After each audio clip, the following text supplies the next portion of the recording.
"Stay behind cover, you're just a medic," someone shouted over the chaos as bullets sliced the air.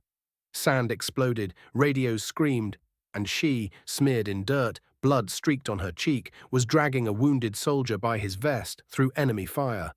The others dove for cover, but she never stopped moving. That was the moment the SEAL commander saw her differently. It was supposed to be a quick recon op. Get in, clear the site, extract. But it turned into hell within minutes. Ambushed, outnumbered, trapped, and the one keeping half the team alive wasn't a gunner. Before we move further into this story, let us know in the comments where you're watching from. We'd love to hear. Let's dive in. It was the combat medic they barely knew, the one they'd called Doc, but never really looked at. Not until she made them look. She moved through the chaos like she'd trained for it her whole life. She patched a leg, stopped a chest wound, slapped an adrenaline injector into a fading teammate, and when the shrapnel started flying again, she covered a soldier with her own body until it passed. Still, no one quite saw it, until the commander's rifle jammed. He was pinned. The .50 cal sniper rifle was heavy, customized, and sacred. Only his hands ever touched it. He scanned the field. No backup, just her a few meters away, crouched low, eyes on him like she knew what needed to happen. Without a word, he tossed her the rifle. The others stared. She caught it clean, dropped behind a burned-out vehicle, adjusted the scope like second nature, and laid flat. Then she pulled the trigger. The round cracked so loud it silenced everything else. One shot, then another, then a third. Every single one hit. She wasn't just covering them, she was controlling the fight. The commander reached her side and whispered, "Where the hell did you learn that?" She didn't even look away from the scope. "My brother, recon sniper, spent years training me before he was killed in Helmand." Her voice didn't crack. Her hands didn't shake. She chambered another round.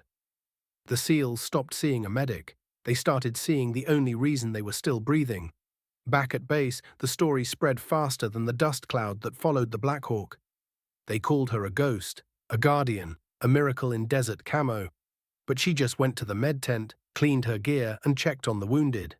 No speeches, no swagger, just duty. In the days that followed, the commander filed a report. It wasn't just glowing. It was legendary. He wrote, "When leadership failed, she stood up. When gunfire pinned us, she advanced. When lives were slipping away, she caught them." Her file was upgraded. So was her respect. But what no one knew was how she got here. Backstory: she didn't come from a military family, just her brother, who'd raised her after their parents passed. He joined the Marines at 19. She followed medicine. But every summer, every break, he'd take her to train with him. Sniping, survival, strategy.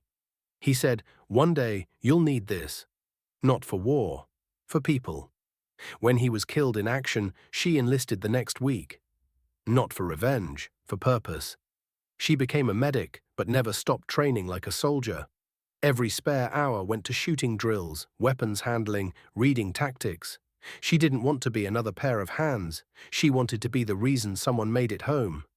She never advertised it. She never showed off. That day in the desert wasn't her breakthrough. It was her moment of being seen for what she always was. The team never forgot it, especially the commander. He later said in a private interview, "We train killers." But she was something rarer, a protector with precision. When I handed her that rifle, I didn't see a medic. I saw a warrior. From that day forward, no one called her just anything. Not just a medic, not just support. She became a legend on base because she proved the battlefield doesn't care about rank or role, it only listens to courage. She walked into combat carrying a med kit and walked out carrying the respect of the deadliest men alive. If this story touched you, don't forget to like the video, subscribe to the channel, and let us know how you feel in the comments.